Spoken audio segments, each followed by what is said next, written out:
He said the hardest part about dying wasn't the pain, it was realizing that he hadn't finished what he came here to do. He was a musician, and his life was built around one thing: music.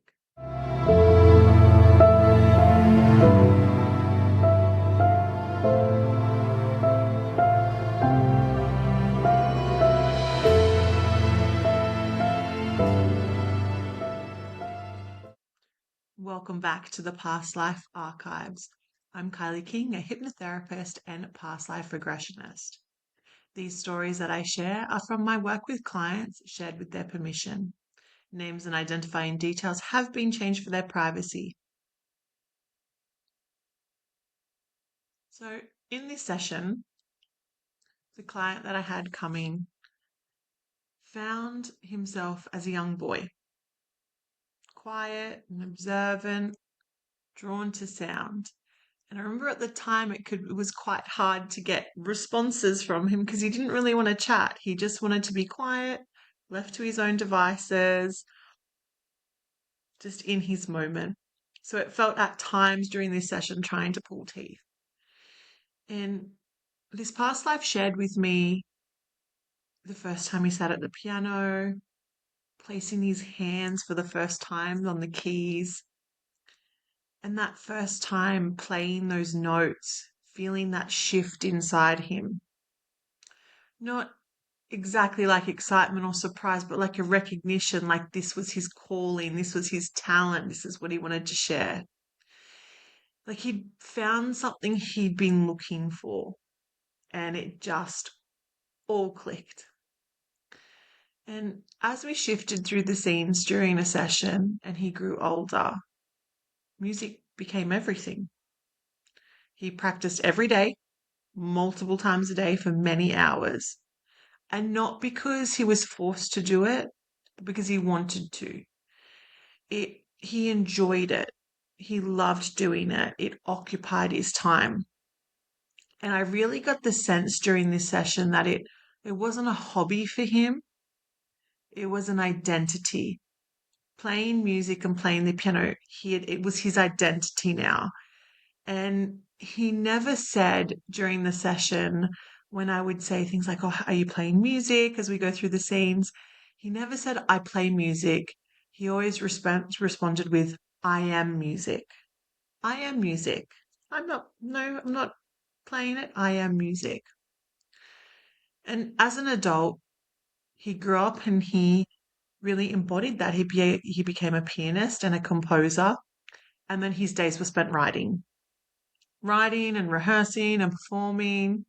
And even when he wasn't playing, he talked about how his mind was just always composing melodies, harmonies, unfinished ideas.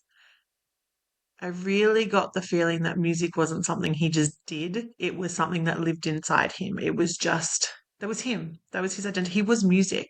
It was beautiful. When I could get him to speak and share his love of music, it was beautiful what he shared. And we went through a couple of scenes like that. And then, just like any other past life, we go to the last scene in that life just to see how things end. And then, of course, we can ask questions. And suddenly, his life ended. And it wasn't from drama, it wasn't in a war, it wasn't in a tragedy. He just got sick. It was illness. And he quietly declined and got worse. And in the moment, that moment, he realized that, like, this is the end. I'm dying here. There was one feeling that came through stronger than any other, and it wasn't fear and it wasn't sadness, it was regret. And he said to me, "I didn't finish what I was supposed to do."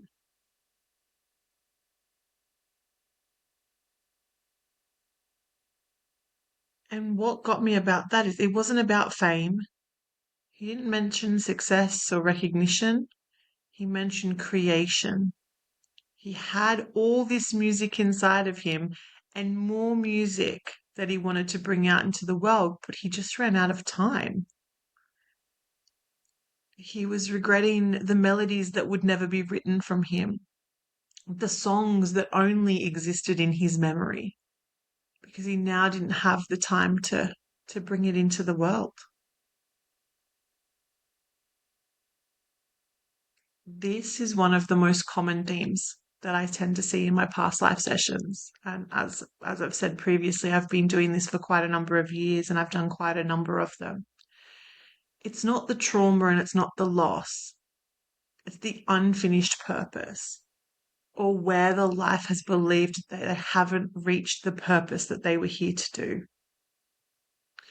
We don't remember the jobs that we had, but we do tend to remember what they were creating, what they felt called to express, what they didn't get enough time to complete. In this lifetime, it was music. Music was him. He was here to bring his music out into the world and share it.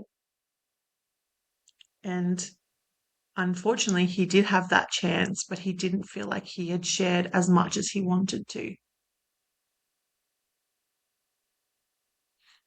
And it made me think,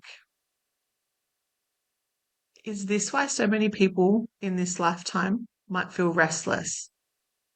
Like there's something we're meant to do, but we're not doing it because of the noise of the world or because of the things that people say that we should be doing or we should not be doing, or because we're stuck in that whole eat, sleep, work cycle.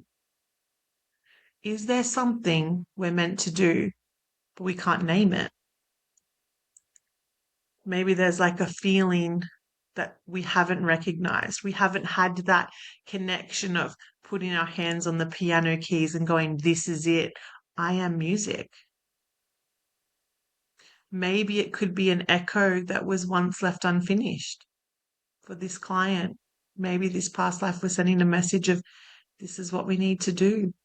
Is it a song, a story, a creation still waiting to be expressed? Something to think about. Is there something that you've always wanted to do that you feel like you've been putting off or putting off? Or you feel like you've received a message and you have to do that, but you have no experience?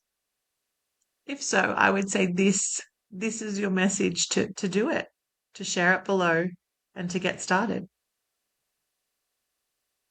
And if this story resonated with you, or you feel an action to chase that feeling so that you are music or you are something for you, please make sure that you like, comment below, and subscribe to the Past Life Archives.